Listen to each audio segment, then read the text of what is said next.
आप सुन रहे हैं हिंदी साहित्य की सर्वश्रेष्ठ कहानियाँ।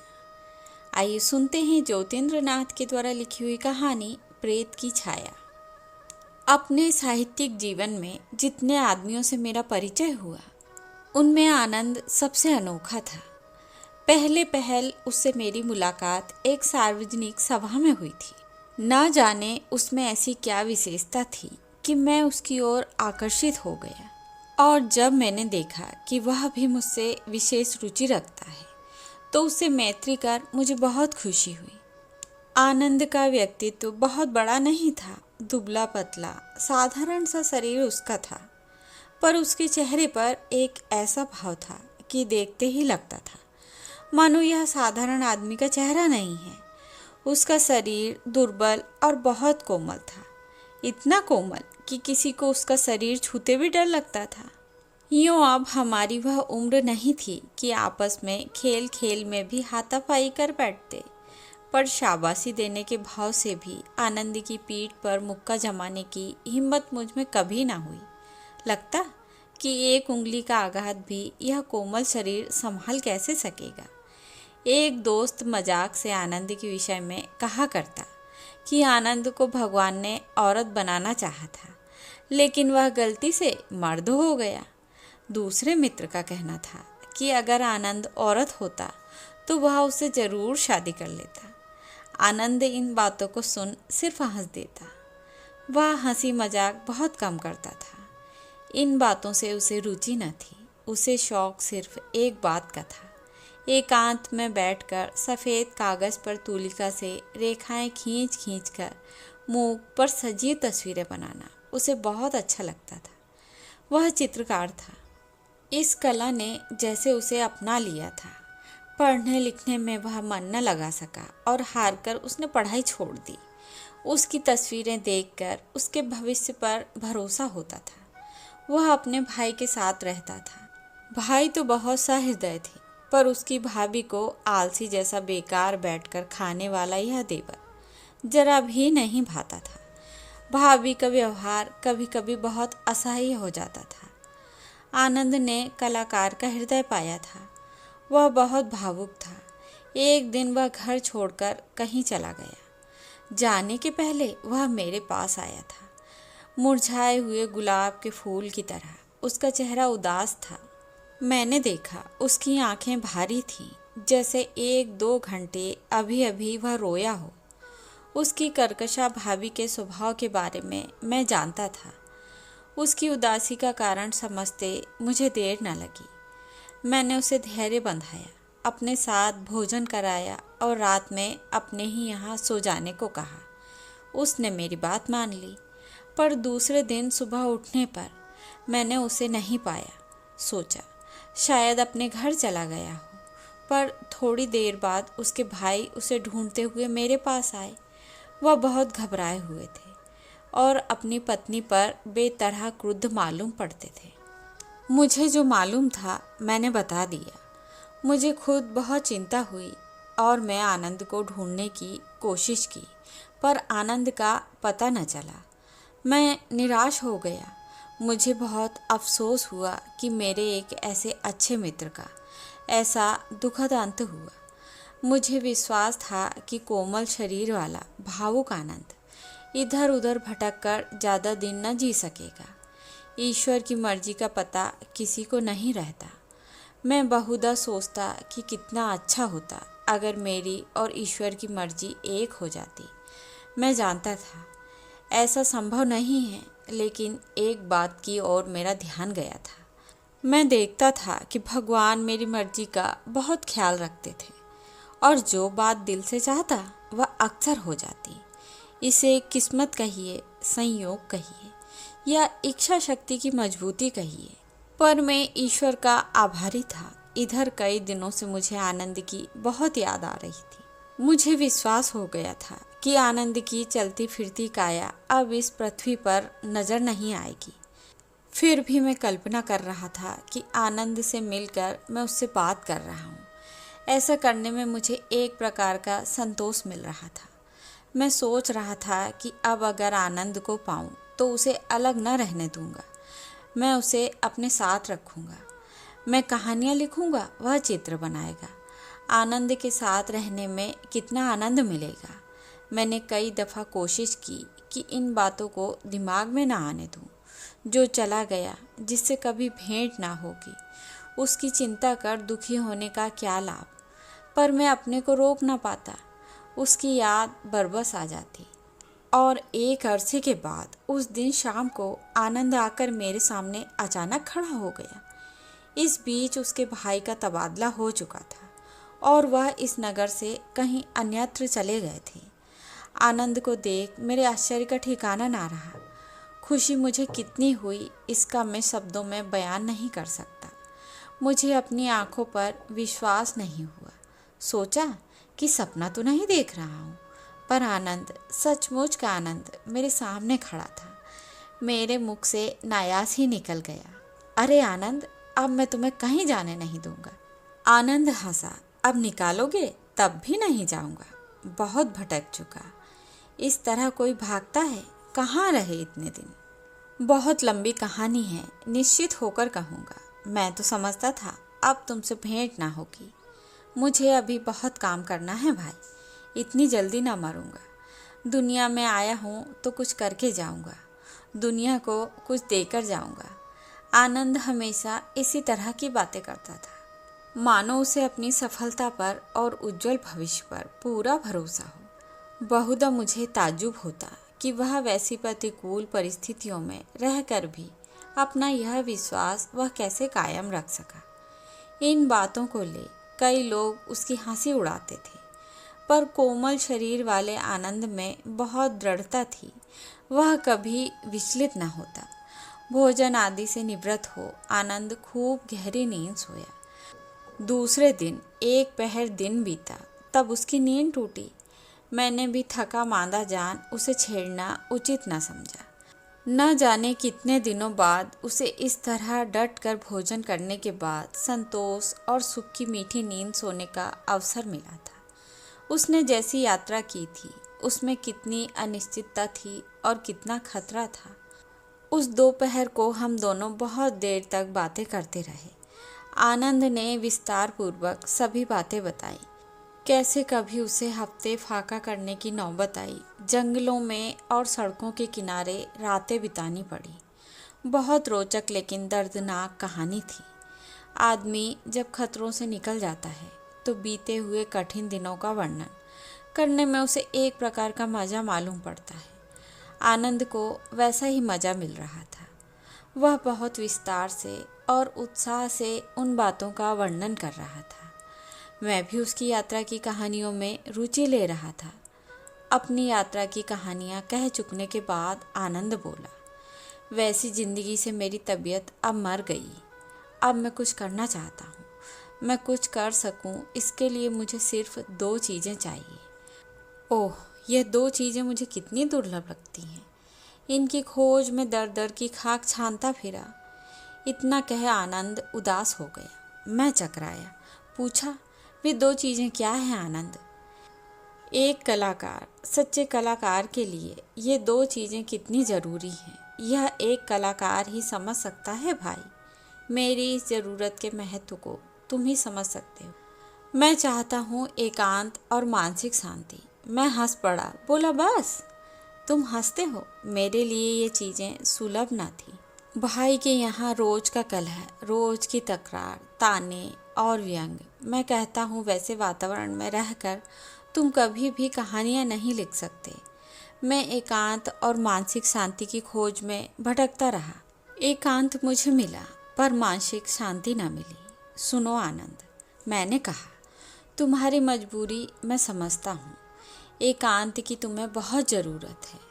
मैं महसूस करता हूँ मानसिक शांति के लिए तुम्हें उपयुक्त संगीत चाहिए। तुम मेरे साथ रहो, मैं तुम्हें विश्वास दिलाता हूँ। तुम्हारे एकांत में कभी खलल ना होगा। तुम्हारे दिमाग पर कभी ठेस ना लगेगी। तुम निश्चिंत हो, कला की साधना करो। मेरे कारण तुम्हें कितनी तकलीफ होगी, ये बात छोड़ो। ये शिष्टाचार की बातें हैं। तुम्हारा बोझ ही कितना है भले आदमी। इस मुक्त सर कोमल शरीर का बोझ उठाने में भी आनंद है, आनंद भाई। बहुत से ऐसे बोझ होते हैं जिन्हें ढोने में खुशी और संतोष होता है। जैसे एक खूबसूरत जवान औरत का बोझ ढोना बहुत से लोग खुशकिस्मती की बात समझते हैं। आनंद हंसकर बोला, ठीक, पर यहाँ वह नहीं है। हालांकि अगर तुम औरत होते तो मैं तुमसे ज़रूर शादी कर लेता। आनंद हंसा, वही मधुर, मोहक और सरल हंसी। ऐसा मजाक न जाने उसके साथ कितनी दफ़ा हो चुका था और हर दफ़ा वह इस मजाक का जवाब ऐसे ही हंसी से देता। आनंद मेरे साथ रहने लगा। 3-4 रोज़ तक तो वह दिन रात सोता रहा। मैंने एक दफ़ा उससे कहा, इसीलिए तुम एकांत चाहते थे दोस्त? यह एक बीमारी है। कैसी बीमारी? इसे आलस की बीमारी कहते हैं। जिस तरह नींद का ना आना एक बीमारी है, उसी तरह बहुत नींद आना भी एक बीमारी है। बीमारी वगैरह मुझे नहीं है। अभी थकान मिटा रहा हूँ, फिर देखना। और मैंने देखा, सचमुच 2 हफ्ते बाद सोने की उसकी आदत छूट गई। उस दिन वह बहुत सवेरे उठा, नित्य क्रिया से निवृत्त हो बोला, मैं इसी वक्त डटकर खा लूँगा, दिन में भोजन नहीं करूँगा। कहीं जाना है क्या? हाँ, अपनी कोठरी की ओर उंगली से इशारा कर वह बोला, वहाँ जाना है, लेकिन बीच में बाधा देने की ज़रूरत नहीं है। मैं समझ गया, बोला, अच्छा, पर भले आदमी अगर पेट में चूहे कूदने लगे और हाँ जवाब दे दें तो आहिस्ते से बाहर निकल आना। इसके लिए निश्चिंत रहो। और उस दिन शाम को आनंद ने मेरे सामने जो चीज़ लाकर रख दी, उसे देख मैं विस्मृत रह गया। टकटकी लगाए उसकी ओर देखता रहा। आंखों को इतनी प्रिय लग रही थी वह चीज़। मैंने आनंद से पूछा, आनंद, यह तुम्हारी चीज़ है? मेरे स्वर में विस्मय का जो भाव था उसे आनंद ने लक्ष्य किया। उसे कुछ ठेस लगी। गंभीर हो बोला, हाँ भाई, अभी अभी तो समाप्त किया है। मैं चित्रकला का पारखी नहीं था। चित्रों में कला किस स्थल पर रहती है और उसे कैसे ढूंढना चाहिए, यह मुझे नहीं मालूम था। आनंद के उस चित्र में कैसी कला और कितनी कला थी, यह मैं नहीं बता सकता। मैं सिर्फ एक चीज़ देख रहा था। उस चित्र में बहुत सौंदर्य था। वह सौंदर्य बरबस आंखें अपनी ओर आकर्षित कर लेता था। देखने वाला मंत्रमुग्ध हो जाता।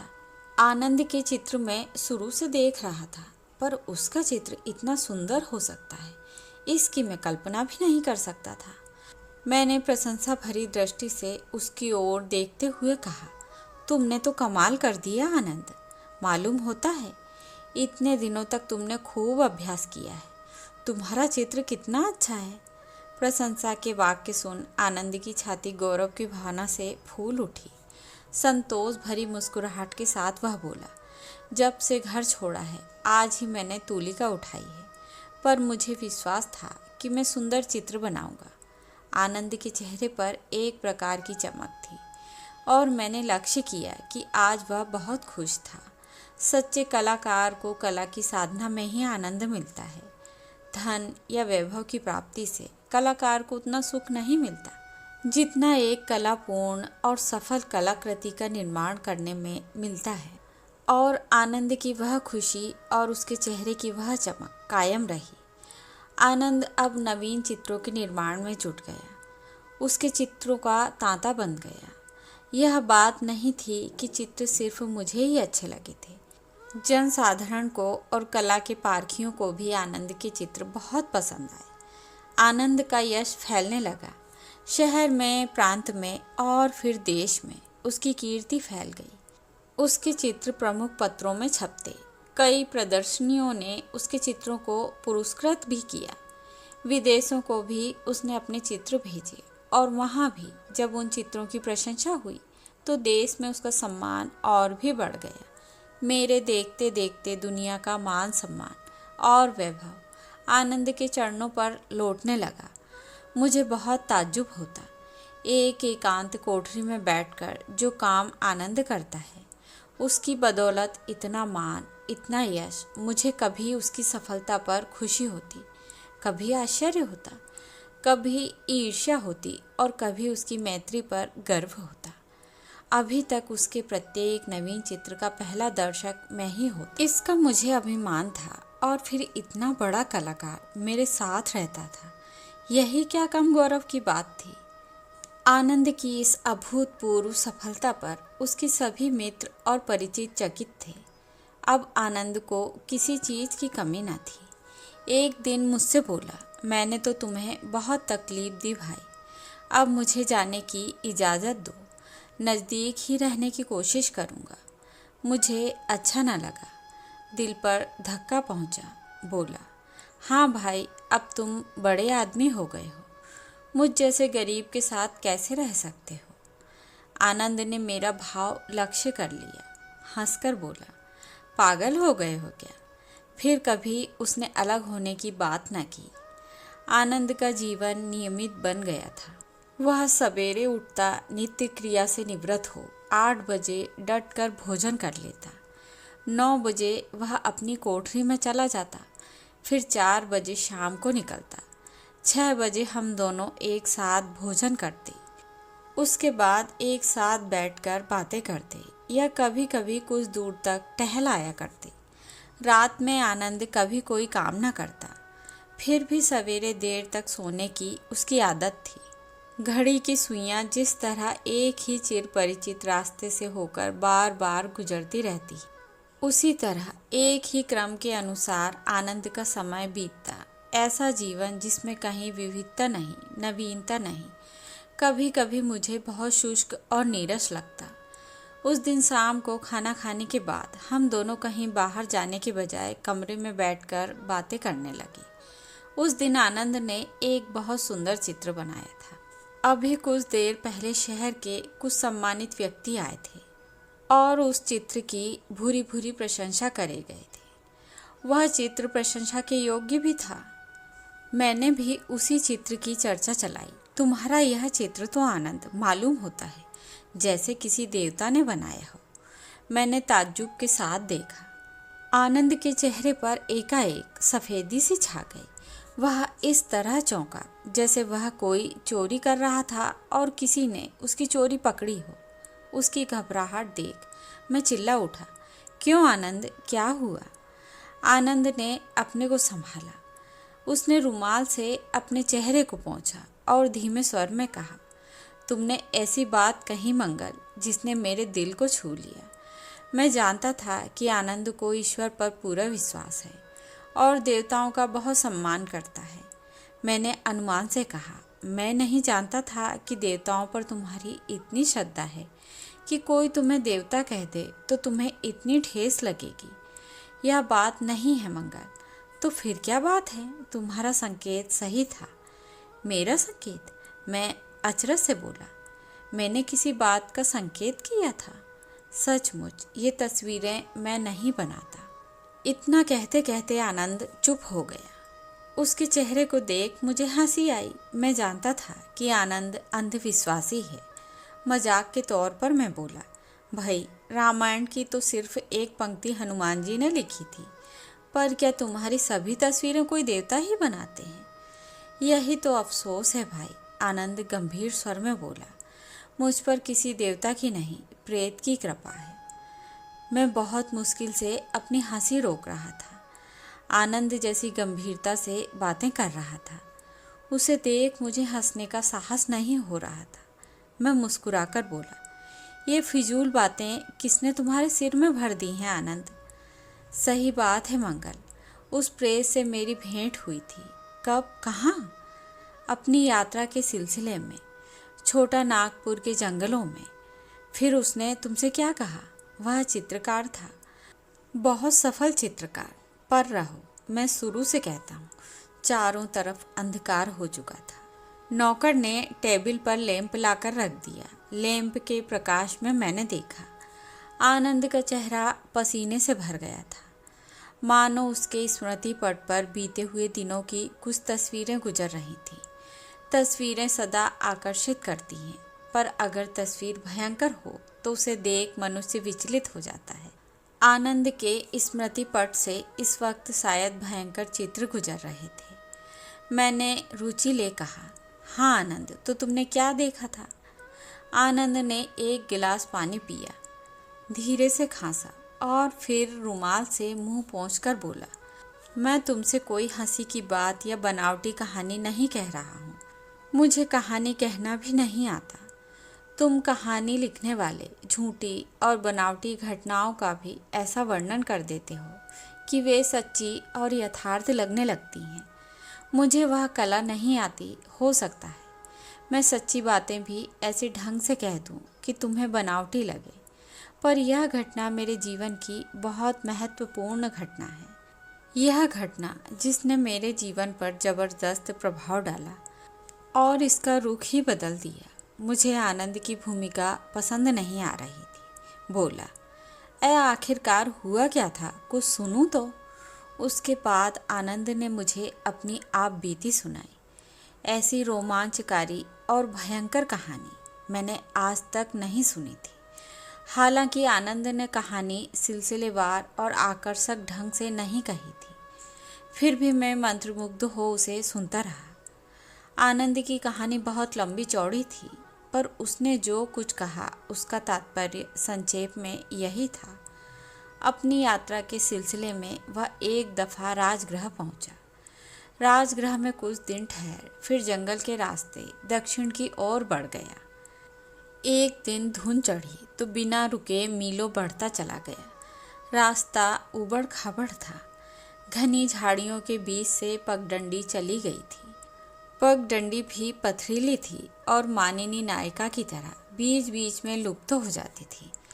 आनंद इस उम्मीद में बढ़ता जाता था कि अब पगडंडी खत्म होगी और कोई नजर आएगा, पर जंगल अधिक घना और मार्ग दुस्तर होता गया और एक जगह पत्थर से जबरदस्त ठोकर खा आनंद गिर पड़ा।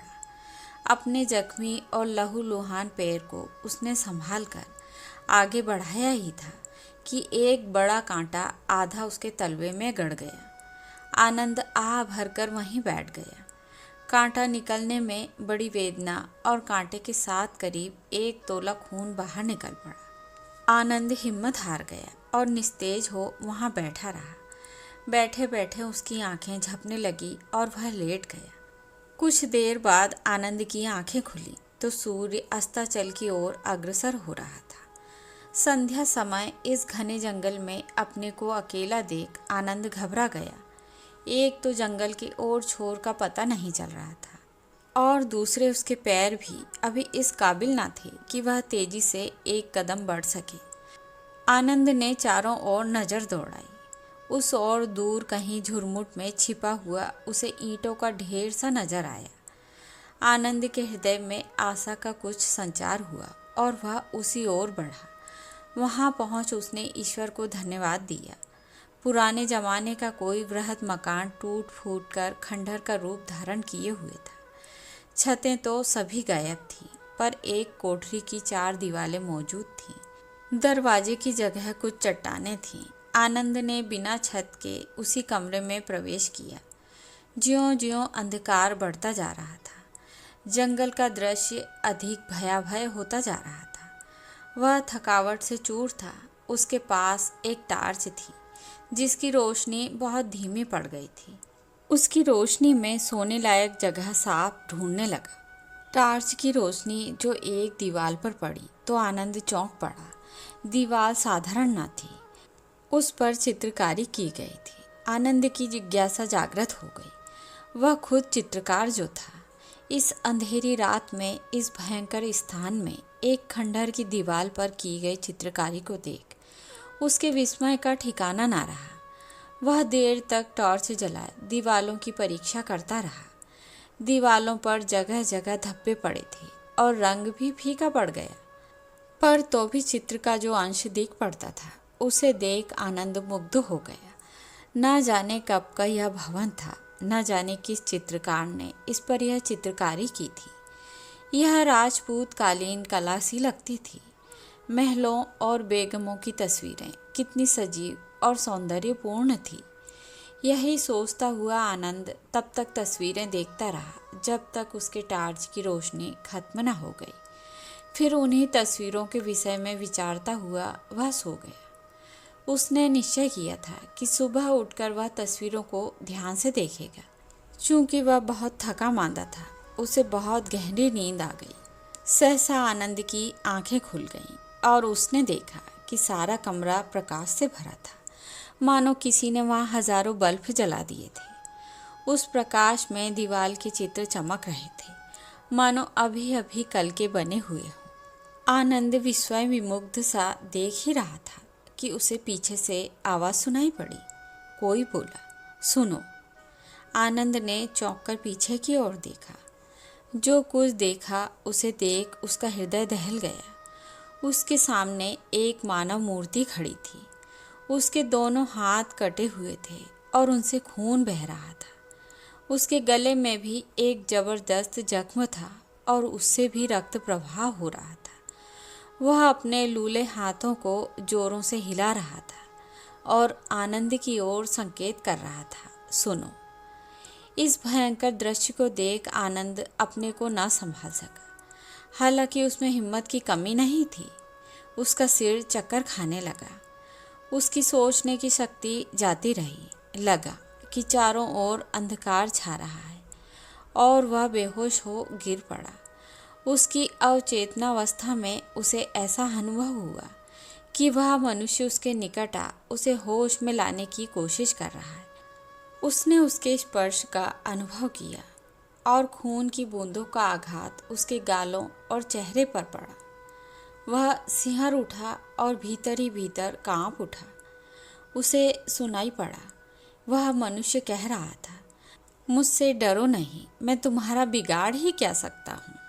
आनंद का शरीर कांप रहा था और वह रह रहकर हिल उठता था। वह अपने को संभालने की बहुत कोशिश करता, पर अपने शरीर का कंपन रोकने में सफल नहीं हो सका। आनंद ने स्पष्ट सुना, कटे हाथों और जख्मी गर्दन वाला यह मनुष्य बोल रहा था, तुम इन चित्रों को बहुत ध्यान से देख रहे थे, तुम्हें चित्रकारी से प्रेम है। आनंद की जुबान न खुली। वह भय से ऐंठ गई थी। वह कुछ बोला पर उसके अंतर ने जवाब नहीं दिया। हाँ, और शायद उस मनुष्य ने, जिसके हाथों और गर्दन से खून टपक रहा था, अंदर की यह आवाज़ सुन ली थी।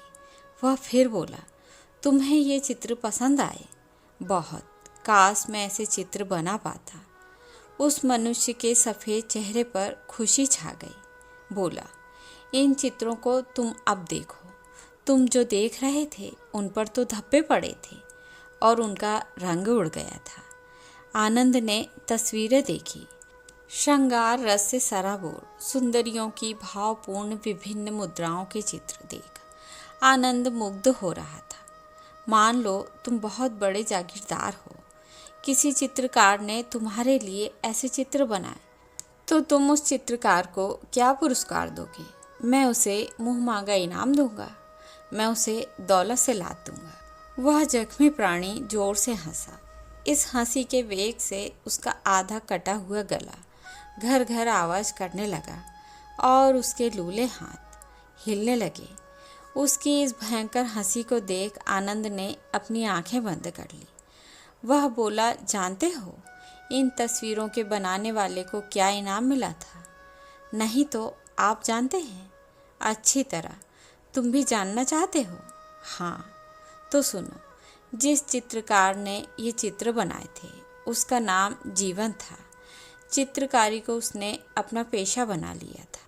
25-26 वर्ष तक वह अपने गांव में रह इस कला का अभ्यास करता रहा। जब उसे विश्वास हो गया कि उसकी कला मंझ गई है, तब वह बाहर निकला और पहला स्थान जहां वह गया यही था। उस वक्त झुरमुट के बीच यहाँ एक विशाल महल खड़ा था। बिहार, बंगाल और उड़ीसा के सूबेदार के एक प्रमुख जागीरदार का यह रंग महल था। विलास की सामग्रियों से यह महल भरा था और जागीरदार की कई दर्जन जवान और खूबसूरत बीवियां थीं, जो हिंदुस्तान के भिन्न भिन्न हिस्सों से लाई गई थीं और जिन्हें बेगम कहा जाता था, इसमें रहती थीं। जागीरदार समय समय पर सूबेदार के पास काम के लिए जाता था, पर उसका ज़्यादा वक्त यहाँ रंगरलियाँ मनाने में ही बीतता था। जीवन ने जागीरदार से भेंट की और उसे अपने चित्र दिखलाए। उस सरदार को जीवन के यह चित्र बहुत पसंद आए और उसने जीवन से कई फरमाइशी तस्वीरें बनवाई। उन चित्रों को देखकर वह बहुत प्रभावित हुआ और उसने कहा, चित्रकार, क्या तुम मेरे महल की दीवारों पर भी तस्वीरें बना सकते हो? क्यों नहीं सरदार, जीवन ने कहा, पर मुझे कैसे चित्र बनाने होंगे? मेरे खास कमरे की दीवारों को तुम मेरी और मेरी बेगमों की तस्वीरों से भर दो। चुनी हुई मुद्राओं में तुम मेरी बेगमों की ऐसी तस्वीरें बनाओ जिससे उसकी खूबसूरती की विशेषताएं स्पष्ट हो जाए। क्या तुमने श्रृंगार की कविताएं नहीं पढ़ी हैं जीवन? जीवन को बिहारी के कई दोहे याद थे। उसने नायिका का वर्णन बिहारी के शब्दों में सरदार को सुनाए।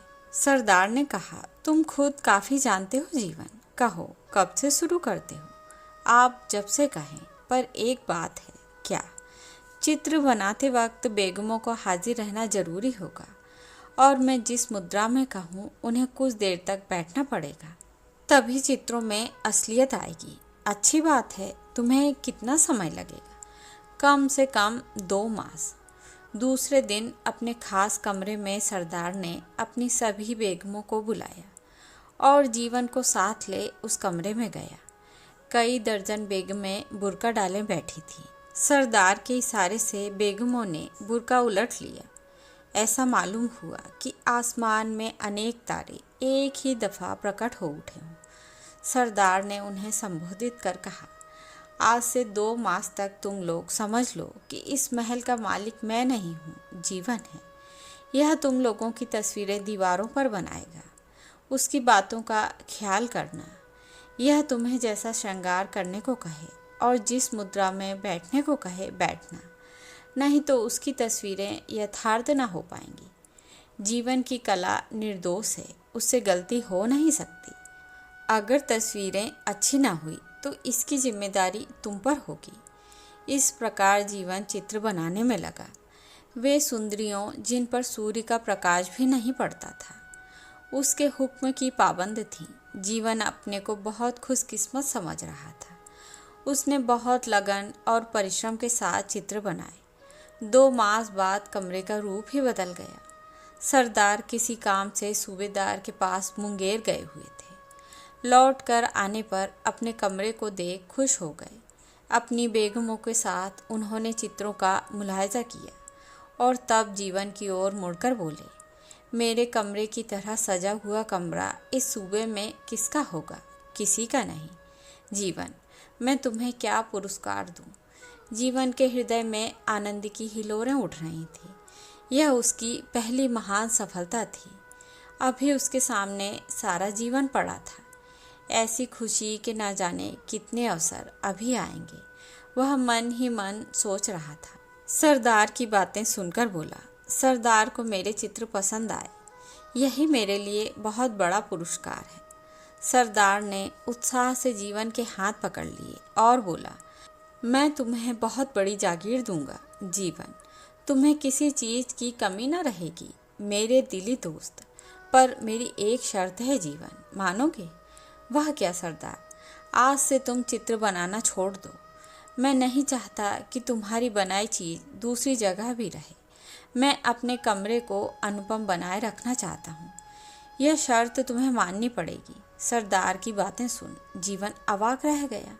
वह एक कलाकार था और यह एक सच्ची बात है कि सच्चे कलाकार के हृदय में जब प्रेरणा आती है तो दुनिया की कोई ताकत उसे कला की साधना करने से रोक नहीं सकती। जीवन एक सच्चा और ईमानदार कलाकार था। कला की साधना ही में उसे आनंद मिलता था। उसने कहा, पर सरदार, मुझे शक है कि बिना तस्वीरें बनाए रह ना सकूंगा। सरदार की त्योरी में बल पड़ गए। उसकी मुद्रा कठोर हो गई। अधिकार मत से मत, ऐसे सरदार शायद जरा सी भी विरोध सहने की सामर्थ्य नहीं रखते। उसने पूछा, तो तुम्हारा यही फैसला है? ऐसी शर्त तो मैं नहीं कर सकूंगा, क्योंकि मैं जानता हूँ कि मैं अपनी कला को बेचूंगा नहीं, पर तस्वीरें बनाना तो मैं दुनिया की सारी दौलत मिलने पर भी न छोड़ सकूंगा। सरदार के चेहरे पर क्रोध के लक्षण स्पष्ट हो गए थे। कठोर शब्दों में वह बोला, तुम्हें छोड़ना पड़ेगा जीवन, और तुम छोड़ोगे। क्या आप मुझे जन्म भर कैद में रखेंगे? तुम आज़ाद रहोगे, तुम्हारे पास जागीर रहेगी, पर तुम तस्वीरें ना बना सकोगे। अगर तुम अपनी मर्जी से ऐसा ना करोगे तो तुम्हें ऐसा करने को मजबूर किया जाएगा। जीवन को भी तैश आ गया, बोला, मुझे नहीं चाहिए आपकी जागीर, मुझे विदा कीजिए सरदार। तुम जाना चाहते हो? अच्छा, पर ऐसे ना जा सकोगे। उसने आवाज़ दी और एक सैनिक एक नंगी तलवार लिए सामने आ खड़ा हुआ। सरदार ने हुक्म दिया, इसके दोनों हाथ काट डालो। सारे कमरे में सन्नाटा सा छा गया। बेग में चीख उठी। सैनिक चौंक गया। कातर स्वर में जीवन बोला, यही मेरी कला का पुरस्कार है सरदार। सरदार ने मानो उसके प्रश्न को सुना नहीं, बोला, तुम्हें शर्त मंजूर है? जीवन छाती तान कर बोला, हरगिज नहीं। सरदार ने गरज कर कहा, हुक्म की तामील करो। और सैनिक ने जीवन के दोनों हाथ काट डाले। आनंद अभी तक चुपचाप कहानी सुन रहा था। अब चौंक कर उसने पूछा, तो आप ही? हाँ, मैं ही जीवन हूँ, वह बोला। पर सुनो, मेरे दोनों हाथ काट डाले गए। बेगमों का खूबसूरत चेहरा मुझे डायनो जैसा लगने लगा। उस सजे कमरे से मुझे अरुचि हो गई। दुनिया मुझे बहुत विभत्स और आकर्षणहीन लगने लगी।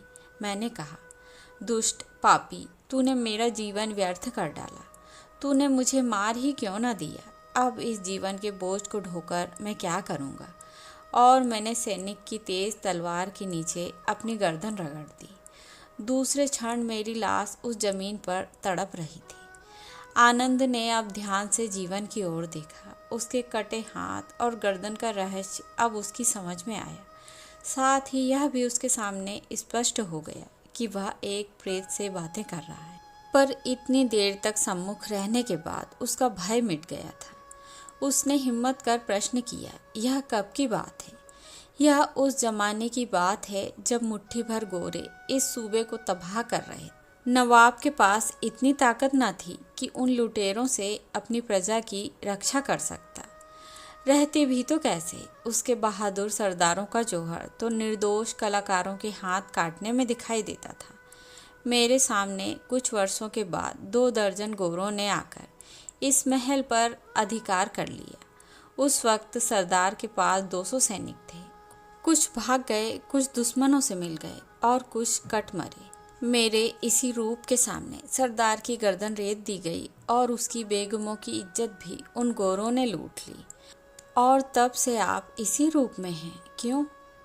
मैं अपने मोह को नहीं छोड़ सका। मेरी अतृप्त, अशांत और अपूर्ण लालसा मुझे व्यथित बनाए रहती है। चित्र बनाने की मेरी अभिलाषा पूरी नहीं हुई और वह अरमान अभी तक मेरे दिल में तड़प रहा है। मैं इस शरीर का मोह छोड़ नहीं सका।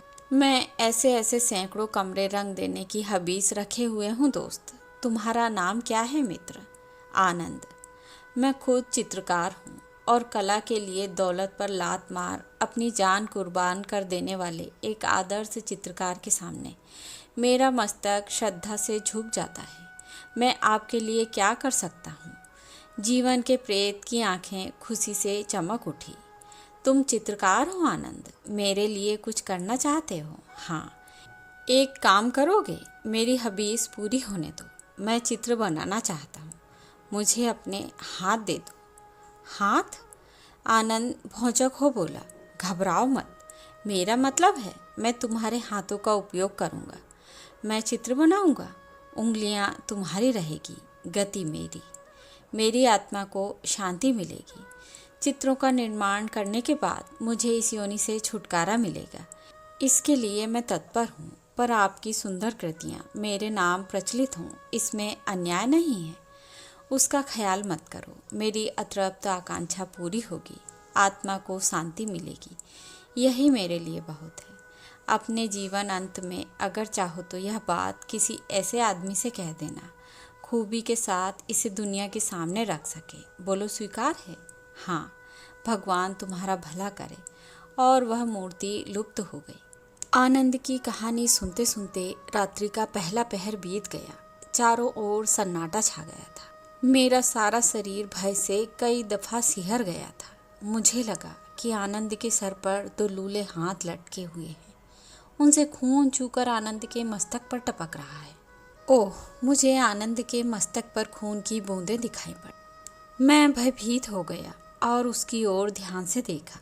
उसके मस्तक पर पसीने की बूंदें चमक रही। मैंने आनंद से कहा, आनंद, तुमने तो मुझे ऐसी कहानी सुनाई कि तुम्हें देखने पर मुझे अब लूले हाथ और रेती गई गर्दन वाले जीवन की याद आ जाएगी। मैं भय से कांप उठूंगा। ऐसी बात फिर मत कहना मंगल, नहीं तो मैं खुद अपने आप से डरने लगूंगा। फिर मैं अकेले कमरे में रह ना सकूंगा। सचमुच आनंद, तुम्हारी तूलिका में गति स्वयं आ जाती है। हाँ, गति आती है और चित्र बन जाता है। मुझे ताज्जुब होता है, चित्र कैसे बन जाता है, और ऐसा लगता है कि मैं निर्माण करता नहीं वरन एक दर्शक मात्र हूँ। एक बात बताओ, उस खंडर में सोए सोए तुमने यह सब सपने में तो नहीं देखा था? कभी नहीं। मैं तो विश्वासपूर्वक कहूँगा कि वह सपना नहीं था। अगर वह सचमुच प्रेत है तो मैं प्रेत को भगा सकता हूँ। कहो तो कोशिश करूँ। नहीं, मैंने उसे वचन दिया है। मैं नहीं चाहता कि उसकी अतृप्त आकांक्षा पूरी ना हो। मैं चुप हो गया। आनंद मुझे किसी तरह अवसर नहीं दे रहा था कि इस घटना की यथार्थता का पता लगाऊं। अंत में उसने यहाँ तक कह दिया, इसके विषय में तुम जरा भी हस्तक्षेप ना करो। समझ लो, तुम इसके बारे में कुछ नहीं जानते। नहीं तो मुझे दुख होगा कि मैंने क्यों यह बात कही और मेरी मानसिक शांति जाती रहेगी। मैं वचनबद्ध हो गया। तो यह थी ज्योतिन्द्र नाथ के द्वारा लिखी हुई कहानी प्रेत की छाया। आशा करती हूँ आप सभी को पसंद आई।